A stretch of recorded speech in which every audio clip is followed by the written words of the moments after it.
Ojinwe Emmanuel ya o Ojinwe mone mesano so Maria chigawo o ya gwananyi o Ojinwe Emmanuel ya o Ojinwe mone mesano so Maria chigawo onye mechi ya onye Maria chigawo ya gwananyi o onye mara mmemesi ọnụ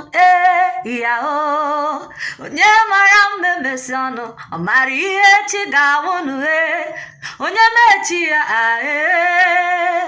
onye mara ihe chi ga-awụ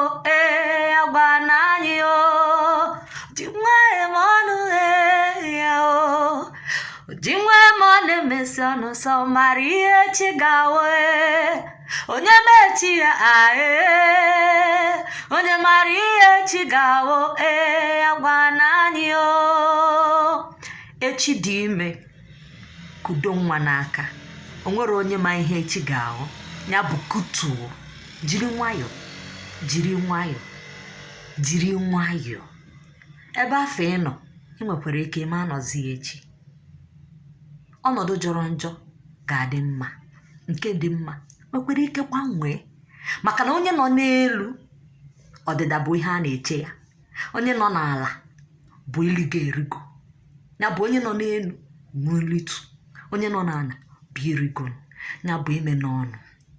eji n'ụwa m ọnụ maka onweghị onye ma ka ọ ga-adị echi ọ dịghị onye ọbụla nke maara ka echi ya ga-adị n'aka iji asị o ji nwa eme ọnụ